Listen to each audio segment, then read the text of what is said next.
छात्रों के कुछ पॉइंट्स को लेकर लगातार मैसेज आ रहे हैं, उन्हीं पर हम लोग जो है इस वीडियो में बात करेंगे।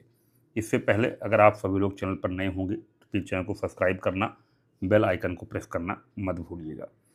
पहला, कई सारे छात्र जो है लगातार मैसेज के माध्यम से पैनिक कर रहे हैं, जबकि उनका जीएस में क्या है, स्कोर 70 प्लस है और सीसैट में भी उनका स्कोर क्या है, 70 प्लस है। ठीक है, प्रोविजनल आंसर की से। तो ऐसे छात्रों को मैं बहुत ही प्यार से और दिल से ये कहना चाहूँगा कि आप सभी का 110% चांस है कि आपका मेंस के लिए कॉल आ जाए। तो प्लीज़ आप लोगों से हाथ जोड़कर विनती है, कृपया अपना टाइम वेस्ट ना करें और मेंस की तैयारी में लग जाएं। ठीक है, क्योंकि टाइम बहुत कम रहता है, आप सभी जानते हैं, प्री के रिजल्ट में और मेंस के एग्ज़ाम में। तो इस समय को जो है आप लोग प्रॉपरली जो है यूटिलाइज करिए।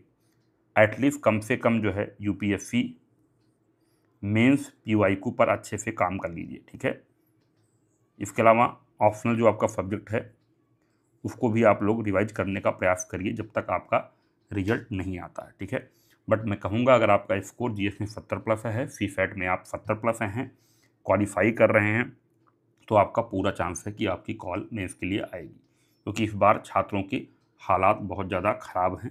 ठीक है, कई सारे पोल्स, ट्रैकर्स, ये सब देखने के बाद एक एवरेज स्कोर निकालने के बाद मैं ये फाच के साथ ही बात बोल रहा हूँ। ठीक है, तो इस पर विश्वास करिए, आपका पूरा चांस है कि हो जाएगा। बाकी कई सारे छात्र हैं जिन्होंने इस बार का यूपीएससी का प्री का पेपर देखा और उनकी हिम्मत जो है टूट गई है, उनके भी लगातार मैसेज आ रहे हैं कि अब हमें क्या करना चाहिए।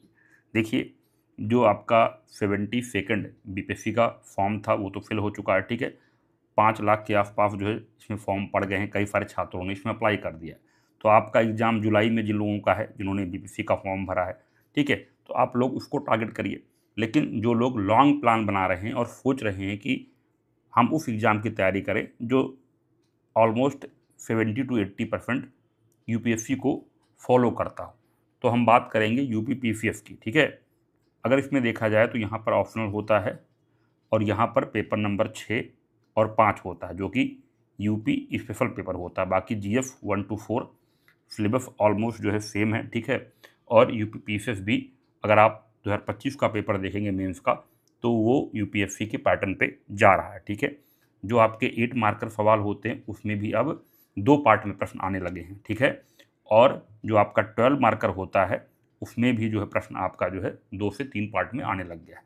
यानी टोटली जो है यूपीएससी की तरफ बढ़ रहा है। काफ़ी अच्छा प्रश्न जो है इस बार पूछा गया है। ठीक है, और टाइम मैं आप लोगों को बता दूं, अभी फॉर्म नहीं आया है। कई सारे छात्र इसको भी परेशान हो रहे थे कि फॉर्म आ गया क्या, फॉर्म नहीं आया है। ठीक है, फॉर्म आपका जल्द ही आ जाएगा और 6 दिसंबर को इसका प्री है। और बात करूँ मेंस की, तो मेंस में भी आपको काफ़ी समय मिलने वाला है। ठीक है, क्योंकि इलेक्शन टाइम है, आपको पता है अगले साल यूपी के अंदर, तो हो सकता है कि मेंस मार्च लास्ट में अगर नहीं हो पाया तो फिर 2 महीने डिले होगा, तो कहीं न कहीं जून जुलाई के आसपास जा सकता है।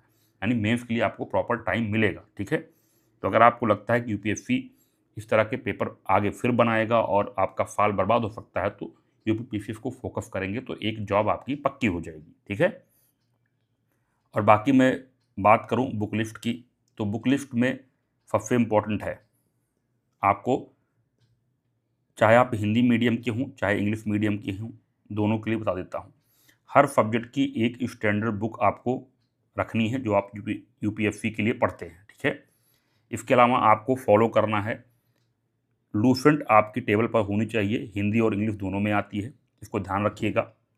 क्योंकि आप देखेंगे 50 से 60 सवाल तो लूसेंट से हो जाते हैं। ठीक है, यूपीएससी के अंदर, क्योंकि फैक्ट बेस्ड सवाल आते हैं और यूपीएससी में भी इस बार लूसेंट ने काम किया है। लूसेंट से जो है 10 से 12 सवाल आसानी से इस बार भी यूपीएससी में निकल रहे थे। ठीक है, तो लूसेंट आपकी टेबल पर होनी चाहिए, नई वाली, अपडेट वाली। ठीक है, इसके अलावा अगर मैं बात करूँ तो हर सब्जेक्ट की घटना चक्र आपके पास होनी चाहिए, ये तो कंपलसरी है अगर आप यूपीपीसीएस देने जा रहे हैं। तो घटना चक्र में आपका हिस्ट्री हो जाएगा, ज्योग्राफी, पॉलिटी, इकोनॉमी, ठीक है, साइंस, ठीक है, और इसके अलावा आपका हो गया इन्वायरमेंट। ठीक है, बाकी एक राज्य विशेष आती है जिसके अंदर यूपी और उत्तराखंड का दिया रहता है। ठीक है, तो हमें तो यूपी कवर करना है, तो यूपी के लिए हम लोग अलग से फॉलो कर सकते हैं। ठीक है, बाकी एक करंट इवेंट की आती है, टोटल 8 बुकलेट आती हैं जिसमें से 6 हमारे काम की होती है, प्योरली, बाकी भी काम की होती है बट 6 ज़्यादा काम की होती है। हिंदी इंग्लिश दोनों में आती है तो किसी कोई दिक्कत नहीं होगी। इसके अलावा आपको सिर्फ लेना है यूपी पीसीएस का पीवाई को, यूपी पीसीएस का पीवाई को लेना है आपको, ठीक है, जिसके अंदर सिर्फ यूपी पीसीएस के सवाल दिए हों। तो ये आपका यूथ का भी आता है, ठीक है, बाकी शिल्पी पब्लिकेशन का भी आता है, बाकी केबीसी नैनो हो गए, दृष्टि आईएफ हो गया, इनके भी आते हैं, ठीक है। तो कम से कम इसके अंदर आप कोशिश करेंगे कि कम से कम 15 साल के प्रश्न होने चाहिए, ठीक है, जो प्योर यूपी पीसीएस को कवर करते हों, ना कि उसके अदर एग्जाम को आयोग के, ठीक है। तो ये काम आपका हो गया। इसके अलावा स्टैंडर्ड बुक पॉलिटी के अंदर लक्ष्मीकांत आपको पता ही है, हिंदी इंग्लिश में कोई दिक्कत नहीं है। इन्वायरमेंट के अंदर इंग्लिश मीडियम में शंकर आईएएस की बुक, ठीक है, और यहाँ पर आपका जो है आप दृष्टि की क्विक बुक या परीक्षा वाणी को फॉलो कर सकते हैं, ठीक है। इकोनॉमी की बात करूँ तो छात्र जो है श्री राम आईएएस की बुक को फॉलो कर सकते हैं, ठीक है, जो बेसिक कॉन्सेप्ट हैं यहाँ से हो जाएंगे। बाकी यहाँ पर अगर देखा जाए तो कई लोगों के पास जो है या तो संजीव वर्मा होगी, ठीक है, या आपके पास जो भी इकोनॉमी की बुक होगी आप उसको यहाँ पर रख सकते हैं, ठीक है। ये आपको मेंस में फ़ायदा करेगी, पीटी में उतना फ़ायदा नहीं करेगी, बाकी काम लूसेंट कर देगा, ठीक है। ज्योग्राफी के अंदर आप लोग जो है महेश कुमार बर्नवाल, हिंदी इंग्लिश दोनों में आती है, इसको फॉलो कर लीजिएगा, इसमें कोर फैक्ट्स होते हैं। बाकी यूपीएससी के छात्र एनसीईआरटी को तो पढ़ते ही हैं, ठीक है, 11th-12th की। इसके अलावा बात करता हूँ हिस्ट्री में, तो हिस्ट्री के अंदर जो है यूपी वाले लोग जो होंगे वो आर्या पब्लिकेशन, ठीक है, या जो है आपका किरण कंपटीशन टाइम्स की बुक को फॉलो कर लेंगे, ठीक है। और रही बात जो है आपके यूपीएससी, तो इनके पास क्या होता है, इनके पास स्पेक्ट्रम होता है, बाकी एनसीईआरटी होता है, इसको पढ़े रहते हैं, बाकी कोचिंग के नोट्स होते हैं। अगर आपने बना रखे हैं तो आप इसको फॉलो करिए, वरना इतना इम्पैक्ट नहीं पड़ेगा, घटना चक्र से आपका काम हो जाएगा, ठीक है। तो अब इसके अलावा क्या सब्जेक्ट आपका बच गया, ठीक है, पॉलिटी होगी, ज्योग्राफी होगी, इकोनॉमी हो गई, ठीक है। बात करूँ साइंस की, तो साइंस के अंदर क्या करना है आप सभी को, साइंस के अंदर जो है लूसेंट साइंस की किताब आती है, आप लोग इसको फॉलो कर लीजिएगा। बाकी दृष्टि की क्विक बुक आती है, ठीक है, दृष्टि की क्विक बुक, ये अगर जो भी आपको सही लगे, चाहे दृष्टि की क्विक बुक ले लीजिए, चाहे लूसेंट साइंस लीजिए, दोनों से काम हो जाएगा। मैक्सिमम काम क्या होता है, घटना चक्र से हो जाता है। तो देखिए जो आपका इकोनॉमी है, ठीक है, इन्वायरमेंट है, इसके अलावा आपका साइंस है, ठीक है, इसके अंदर जो है देखा जाए तो घटना चक्र से काफ़ी हद तक काम हो जाता है। हिस्ट्री के सवाल थोड़े से टफ आते हैं, तो इसके लिए थोड़ा सा बुक आपको फॉलो करनी पड़ती है। ज्योग्राफी भी ऑलमोस्ट जो है घटना चक्र और लूसेंट से हो जाती है। बर्नवाल पढ़ लेंगे तो सारे सवाल ज्योग्राफी के आपके निकल जाएंगे, ठीक है। पॉलिटी लक्ष्मीकांत प्लस घटना चक्र कर लेंगे तो एक भी क्वेश्चन इससे बाहर नहीं जाएगा। ये पूरा तरीका हो गया बुक लिस्ट हो गई लिस्ट निकालने की, ठीक है।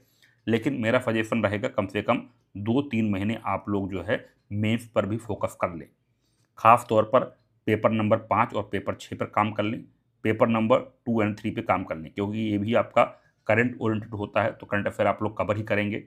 तो करंट अफेयर में इंग्लिश मीडियम के लिए विजन आईएएस की मैगजीन, ठीक है, और हिंदी मीडियम के लिए भी विजन आईएएस की मैगजीन, किसके लिए फॉलो करनी है, मेंस के लिए फॉलो करनी है, ठीक है। बाकी घटना चक्र की मंथली मैगजीन आती है और क्रॉनिकल की पतली वाली मैगजीन आती है इंग्लिश मीडियम के लिए, ठीक है, आप इसको फॉलो कर सकते हैं। और हिंदी मीडियम में क्रॉनिकल की पतली वाली तो आती है, साथ में जो है आपको घटना चक्र की बाई मंथली, घटना सार और इसके अलावा जो आपकी ईयरली आएगी उसको फॉलो करना है। इंग्लिश में भी ईयरली आ जाएगी, तब उसको आप लोग फॉलो करिएगा। मंथली में घटना चक्र की मंथली आप लोग फॉलो कर लीजिए, और आप लोग भी जो है क्रॉनिकल की पतली वाली फॉलो कर लीजिए, ठीक है। ये आपका जो है मंथली वाला हो जाएगा। विजन फॉलो करेंगे फॉर द मेंस ओनली, ठीक है, मेंस के कंटेंट अच्छे होते हैं तो विजन को फॉलो करिए, काफ़ी ज़्यादा आपको आसानी होगी। बाकी मेंस 365 विजन का आने वाला है, उसको अच्छे से कवर कर लेंगे तो पेपर नंबर 2, 3 और 5 और 6 में कई सारे एग्जाम्पल्स आपको आसानी से मिल जाएंगे, ठीक है। तो काफ़ी अच्छी आपकी तैयारी हो जाएगी। ये आपकी कंप्लीट कम्प्रिहेंसिव जो है प्लान था, बुक लिस्ट थी, अगर आप इसको फॉलो करते हैं तो अगले साल आप लोग जो है यूपी में एफडीएम बन सकते हैं। बाकी जो भी आपकी क्वेरी हो कमेंट कर सकते हैं। वीडियो देखने के लिए बहुत बहुत धन्यवाद।